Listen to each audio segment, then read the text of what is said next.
Hey guys, 7K Vexus here once again. I hope you guys are having a really good week, year, month that's starting out here.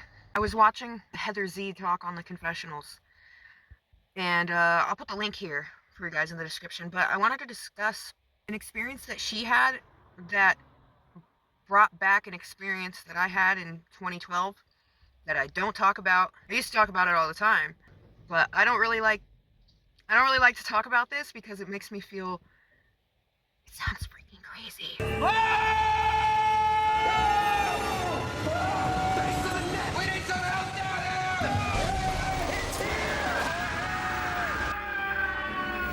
It makes me feel like I'm out of my mind, but there were several other witnesses and other people who were there at the moment that dealt with this situation at the same time. And then after that, having more experiences and hearing a lot of other people going through very similar things, hearing it after my own experience, so it wasn't like biased information that I had fed myself before the dream, it completely changed my life. It changed my relationships with my family and my friends.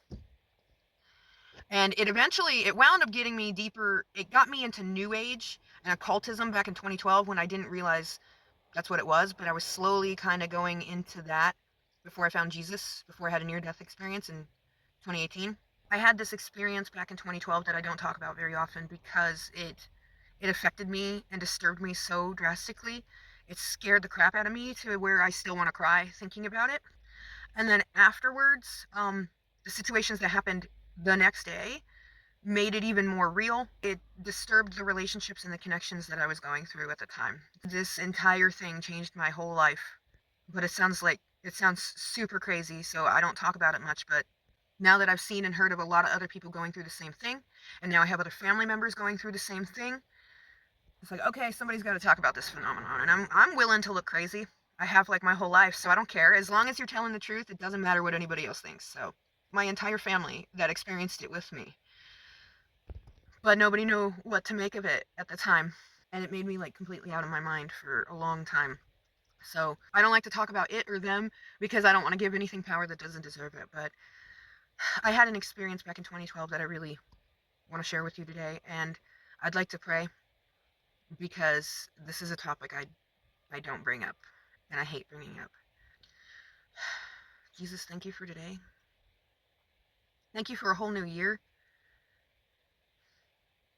Please help the people that are struggling and don't know that they have a purpose and don't know that they were created for a reason. Please help them find you and come closer to you.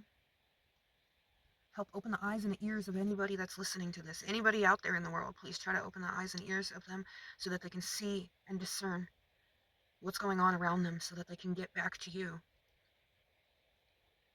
Whoever this needs to go to, whoever this message needs to go and maybe help or inform, in your name, Jesus, I hope that you bring it to the avenues it needs to be to. Less of me, more of you. Take the words out of my mouth that are not necessary for this and just convey the message that you need conveyed right now. In your name, Jesus Christ, I pray that. Amen. Okay, here we go. Hurry, hurry, step this way. The strangest sight from the island breaks from the four corners of the world. So it all stems back from like 2009, kind of. I had this dream that many of you guys know about because I've posted this information here. I had this dream that I wound up writing a story about. There was like an angel that was bringing me to show me certain things that were going to happen that were like kind of like a COVID situation. There were like these UFO kind of drone balls that the military or government or somebody in the world with power was using these to find people. And well, when I had that dream, I decided to try and write a story about it. Share that link here if you guys want to go look yourself. But I didn't understand what was happening, and I finally got to the end of the dream within that story, and so I was trying to make sense of it and try to end the story in a way that would make more sense than a dream I had, because the dream left on a cliffhanger and it was terrifying. So I was trying to end that in a certain way, and I didn't know how. So I started writing that in 2009, and then I finally was finishing up in about 2012. But then this event happened, and it changed everything for me. I'll tell you the dynamics of what was going on at the time so that you can kind of understand that there were several things in play, and some of them didn't even have to deal with me. They had to deal with family members and trouble that they were in, and I think it was just all kind of the perfect storm at the same time. So during this year, I was trying to research government policies, especially having to do with diseases and how they handle those, because that's what the dream was mainly about.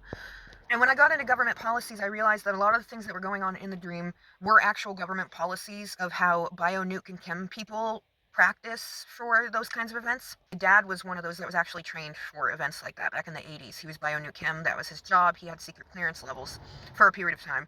But of course, he didn't and couldn't talk about any of it because contractual obligation, and he was in the military, so he couldn't say anything. But then I was trying to understand the UFO aspect of what was happening in this dream. So I started to research government connections to UFO phenomenons, like the Phoenix Lights. This was 2012. I started finding all these contracts between like Eisenhower and some dude for some alien Zeta Reticuli crap. I don't know. I can't say that any of it's actually real, but these were government documents that had been made public knowledge.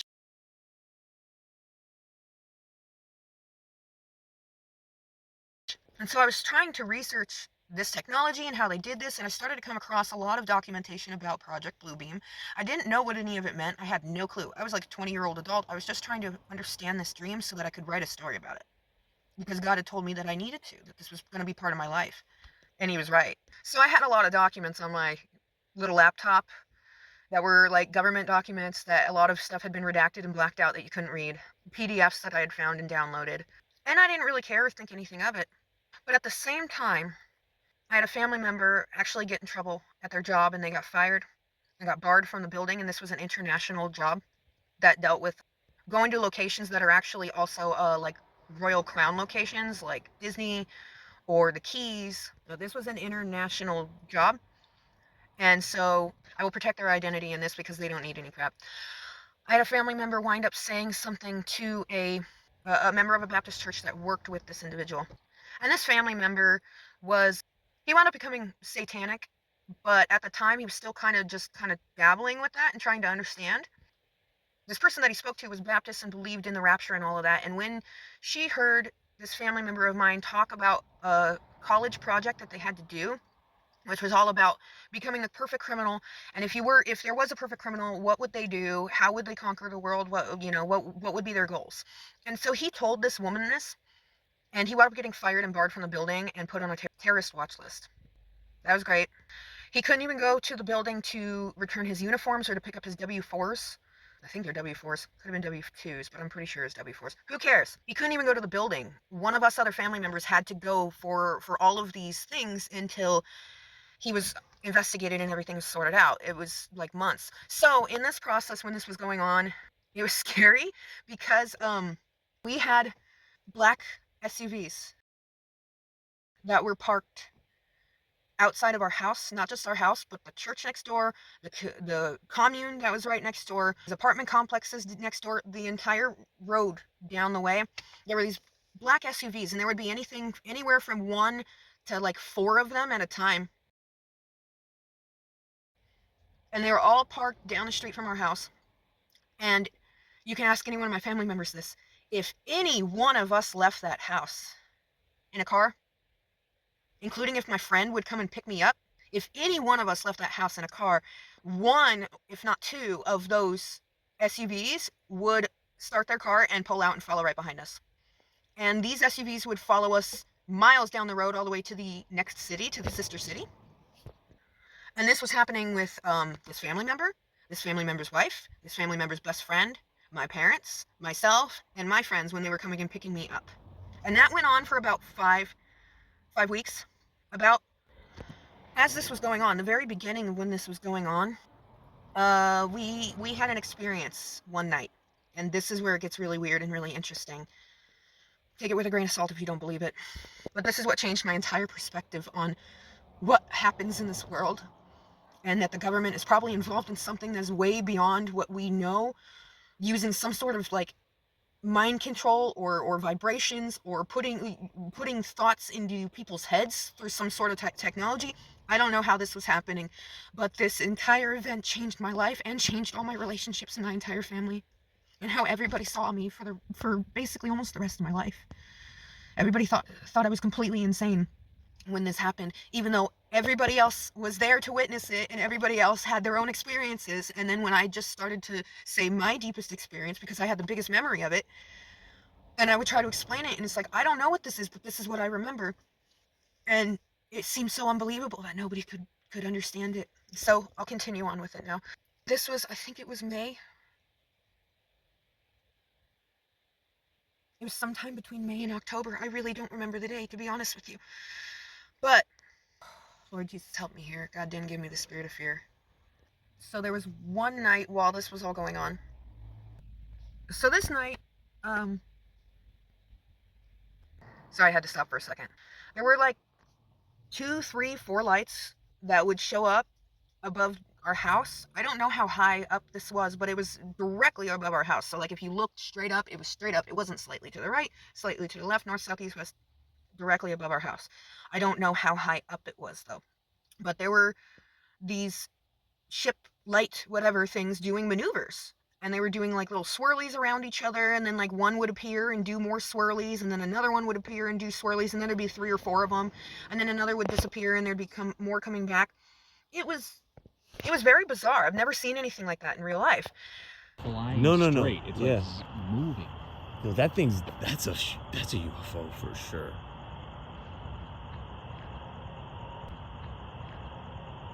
Yeah, that's pretty good. Yo, it's like that thing they showed on. Oh, Rogan. whoa! What is that? So I saw that, and that was when that night I had a dream. And it didn't feel like a dream. It felt really, really, really real. So I'll explain it, and then I'll explain what happened the next day. That corroborated the whole thing from all the rest of the family members. So at about like 2 to 3 in the morning, somewhere in there, it was after 2, before 3, I was woken up all of a sudden. I don't know why, but I was woken up all of a sudden, and something told me to go outside. And it didn't feel like the normal like spirit of addiction that's like, oh, go smoke a cigarette. It was something else. It was like, it felt like a fairy tale. It felt like a fairyland, like something from like the fairy world or something telling me to leave my house and go outside. So I walk out of my room and I go into the hallway, and then I go to the edge of the living room, and my mom was awake. And she was sitting on the couch and she was watching the TV. During this time period, she was still addicted to opiates at the time. So when she would take these opiates, they would keep her up like all night basically, and then she would sleep like all day. And so she was up 2 in the morning, 3 in the morning. This would happen a lot. And so I was just sitting on the couch watching TV, and she would ask me why I was up so late, so early, 2, 3 in the morning. And I told her, I don't know.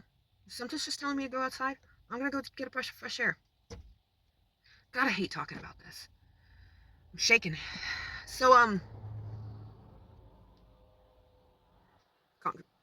conquering the spirit of fear here.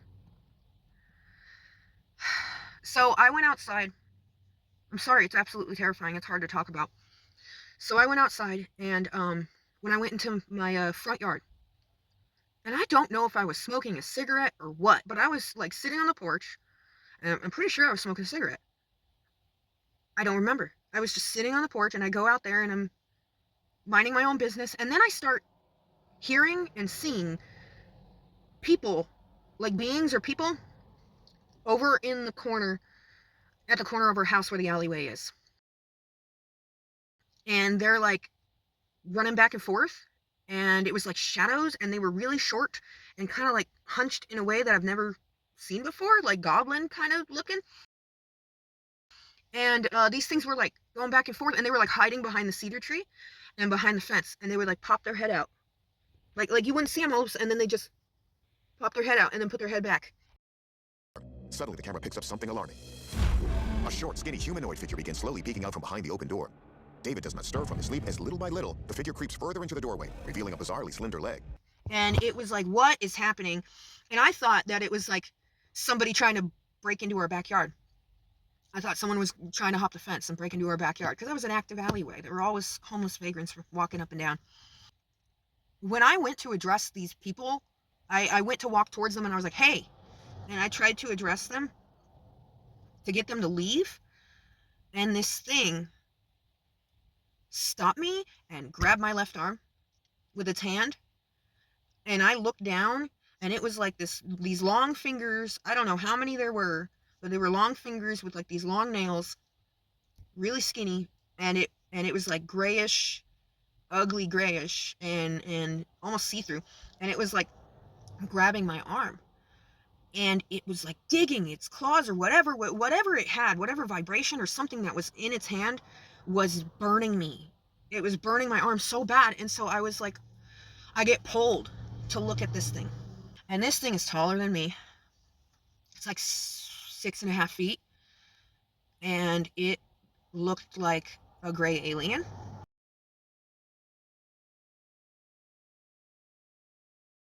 It's very tall, very skinny, different than the ones that I was seeing around the corner. The ones that I was seeing around the corner were short. They were like 4 feet tall. This was 6.5 feet tall or something, maybe taller. I don't know. It was about as tall as the door frame. It came to me, and it grabbed my arm, and it was right in my face, and it was staring at me, and it was hypnotizing me with its eyes. And then it like showed me somehow with its head, with its mind. It didn't actually show this, but it showed it with its mind. It showed me like sharp teeth. Kind of like Lord of the Rings, the third Lord of the Rings book, the movie. The Mouth of Sauron, where he's got these big teeth. Look it up, please look it up. It was like that, but they were see-through. They weren't yellow or anything. They were see-through, like clear bones. Like the teeth themselves were clear, like those clear Predator action figures from when we were kids.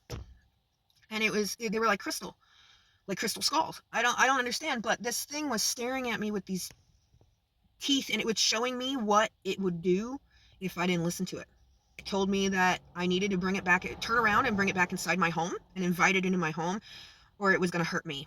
And it was showing me the teeth, and I got so scared, and this thing was like, it's going to be okay, but you need to do this or I'm going to hurt you. So it made me turn around, and I walked up onto the patio, and I opened the door, and I walked in the house. And my mom saw me and then freaked out and looked behind me and saw whatever this creature was behind me, and I could see the look on her face. And she freaked out and almost jumped, but then all of a sudden she went like zombie dead. The TV turned off, all the power in the house turned off, everything went black in the home. And then I was asked to sit on the couch next to my mother. This thing stood in the doorway, and it was the height of the door. And it stood in the doorway, and it used its hands like this. It held both of its hands outward, and like at its in front, but at its sides.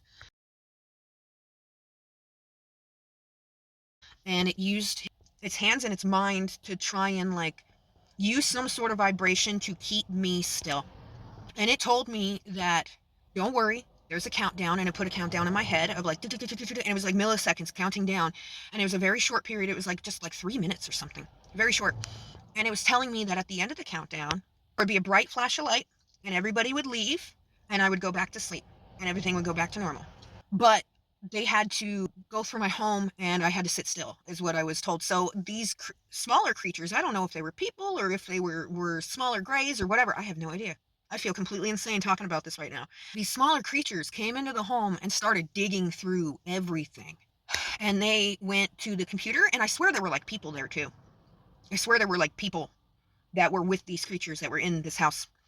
And they went to the computer, and they started digging through my mom's computer and like digging through the files. And there were other ones that went down the hall, and I heard them wake up my family member that was in trouble and their family, and it got loud in there. And then all of a sudden it got quiet. Everybody got real quiet. It's like they were throwing a commotion, and then all of a sudden everybody had to stay quiet. And they were going through all the rooms. And so I was trying to look down the hall to see what was happening in my family. And every time I would look, this creature that was in the door would like force my head to look back at it and to stare at it and to be hypnotized by its eyes. These big black eyes.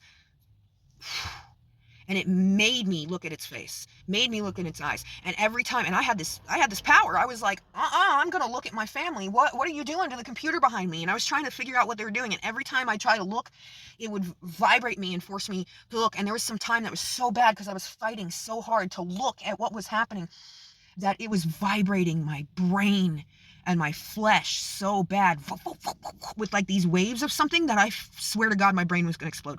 I swear my flesh was going to rip into pieces. So I had no choice but to look at this thing again. Because I was being vibrated into like busting my brain vessels or something. I don't know what was happening. But then exactly as this thing said, they put a countdown, and the countdown finally ended. All the creatures and beings and people or whatever that were with it left out the door, and then the big tall one was the last one to leave. And he walked backwards out the door, and then put his hands and his head down like this, and then there was like this big bright light that blinded me like a neuralizer, and it just lit up everything, and I was scared and that was the end of the countdown. So it hit 0, 0, and there was this big bright light, and I thought we were going to blow up. I thought that was the end of the world. I was like, no, what's happening? And then the bright light goes away, and it's dead quiet, dead silent. And I'm just sitting there with my mom, and then the TV comes back on, and the power comes back on to like the microwave and stuff, and then my mom looks at me and goes, "What the was that?" And I looked at her and I said, "I don't know, but I feel sick. I don't know." And so I went outside immediately to go look at what was happening. I went back out front and I was looking around and I couldn't see anybody.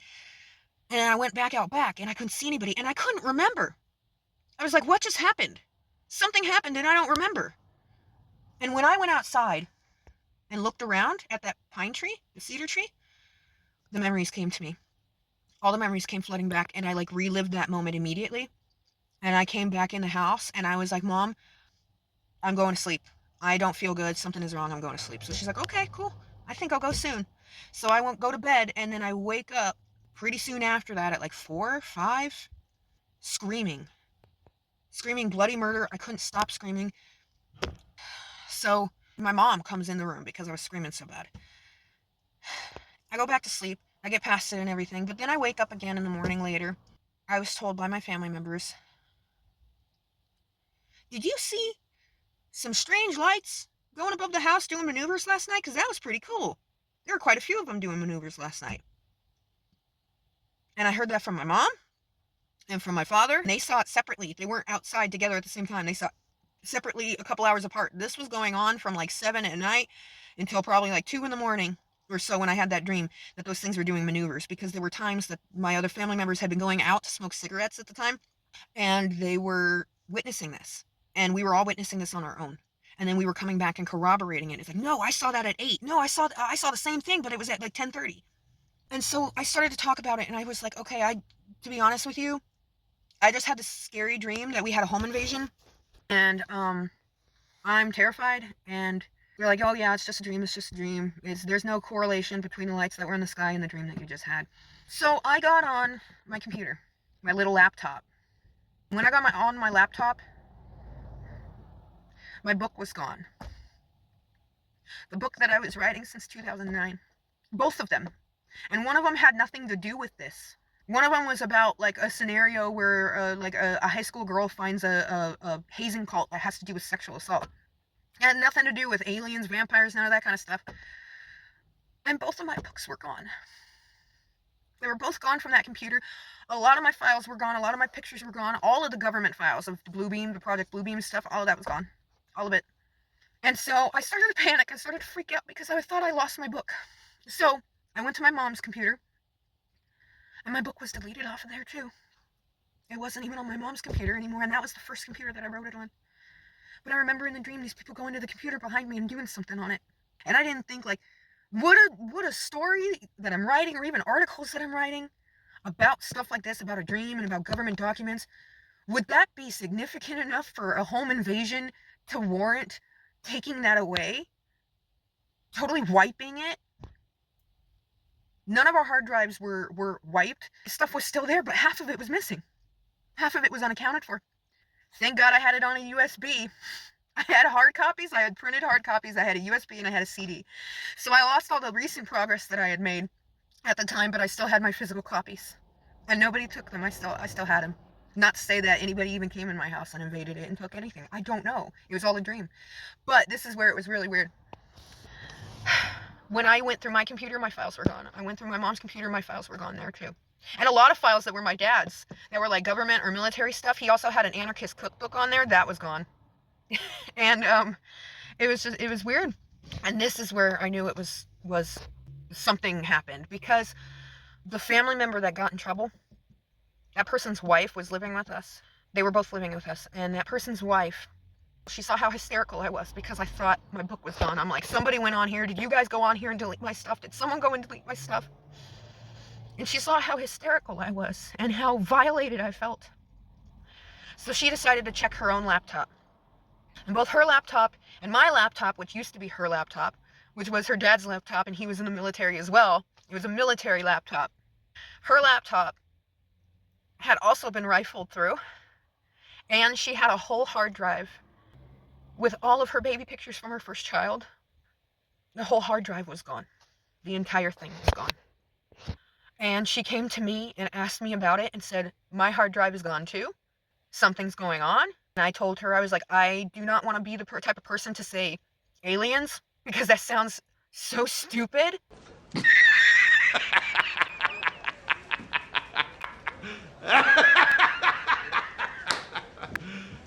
You serious? I didn't know what was happening. I didn't know if it was government. I didn't know if I dreamed the whole thing. I didn't know if it was aliens or demons. I didn't know what any of this meant at the time. Losing his mind. But when I talked to this family member about it, saying, I don't know what it is, but this is the dream I had, and that's why I checked all my stuff, and my stuff is gone. And now you're checking your stuff, and your stuff is gone. And you're coming to me for answers, and I don't have an answer. This is the dream I had. And her response was that I was out of my mind, that I had schizophrenia, that I needed to be in the psych ward, and that I stole her hard drive to sell it for drugs. I'm ready to go in, Coach. Just give me a chance. When I didn't use drugs. What am I gonna do about these fucking shoes, man? I smoked pot, but I could get that regularly. Listen to how they squish. My point is, why would I ever sell someone's hard drive that has pictures of their children on it? Why would I ever do that? I've never done anything like that ever to anyone, because it's messed up.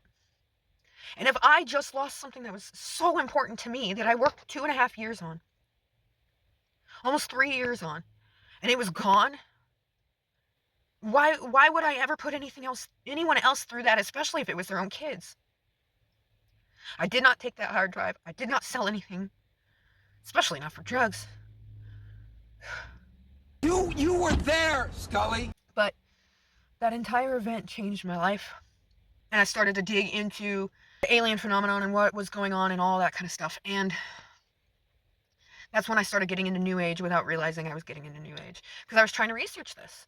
And kind of the only places that you could find any research was New Age forums. Like Gaia and History Channel talking about ancient aliens and stuff. And most of them will tell you that the aliens were trying to help us and were giving us technology so that we could help ourselves, and that God was evil and cursed us for no reason and cursed them for no reason. And that's when I was kind of like, when I hit about like 2017, 2018, before my near-death experience, I had Gaia and I went on there and I was like, okay, something's wrong with this, because it's like, I didn't even believe in God at the time, but they're telling people that the overall God, creator of the universe, is evil and they were all good when they bred with our people and created crazy Nephilim, or gave us technology or weapons or thoughts or access to drugs through plants, through the fruit, understanding that they were telling us that we were that God was evil and that they were actually helpful and they were cursed for no reason, and that we needed to believe them and believe everything they said. And that was about 2017, 18, and I was like, something is wrong here. Something's wrong here. Your only chance to evacuate is to leave with us. I didn't even believe in God at the time, not till I had a near-death experience and I witnessed Jesus. Went to heaven, hell, Jesus, all of that. And then literally the next day after the near-death experience, UFO shows up at a Taco Bell with a bunch of witnesses there, broad daylight, Cadillac sitting there. I have another video about this. Pulled up to the Taco Bell to go get food, and the Cadillac was sitting there with 2 old people that had black eyes like I've never seen. They had blue eyes, but their pupils were so huge. There was no light of God. They wouldn't stop looking at me. They wouldn't even blink. And I was like, there's something wrong. These people are being puppeted. I don't know what's happening. God, where's the source? Tell me where the source is. And God was telling me, look up. So I look up, and there's a freaking UFO right there, hovering above my house, right down the street.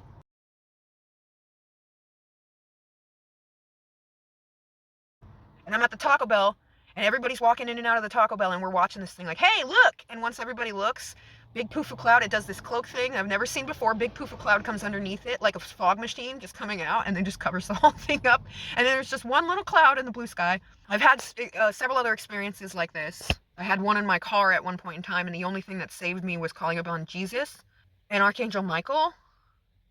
Man, that was a crazy, crazy experience. That was the only thing that ever beat these guys, was having a dream of these things trying to get in my car while I was sleeping in my car, trying to rip the roof off and get to me. And I prayed to Jesus and Archangel Michael, and this big light hole opened up in reality. And this golden light and these beings came out of it. There was an angel there with 6 wings, which I've never seen in my life. And I looked at him and I'm like, my soul was like, I hate to ever put myself that high or hold my ego that high. But my soul was like, that is Michael. Whoever that being is, like when I met Jesus, I'm like, that's Jesus, that's Yeshua. That's that man that died on the cross. When I met this angel coming with all their other angels to defeat these ET kind of things that were trying to get in my car, I knew it was Michael. And that's the only thing that has ever beat these things.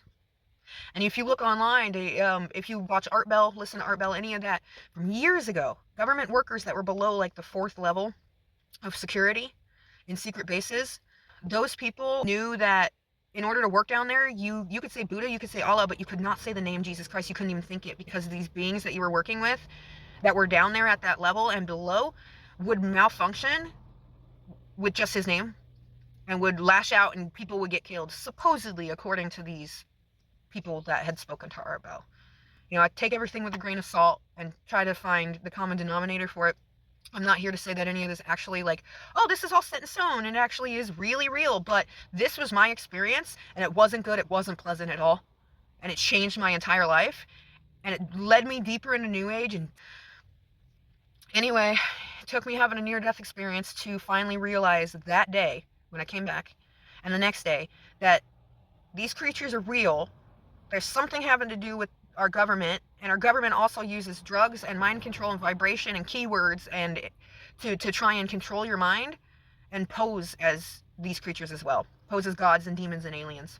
Check out Kathy O'Brien, you'll be able to see that for yourself. So my point is, I don't know if this was government posing as aliens to dig through my home or what, but my father has had experiences like this ever since. I had another experience like this at my dad's house at the farm when they got it. It was a vibration outside the window and a bright light, and I thought it was a semi-truck. So I was pissed at the time. I had to go to work, so I opened up the windows, and there was no semi. There was a ship floating above those cedar trees with a big bright light shining on our house, and I don't remember anything else. That was like 2014, 15, something like that. And my dad had another similar event happen to him having to do with these things, and he saw one off his back porch in the sky trying to mess with like the cattle that were in the field next door.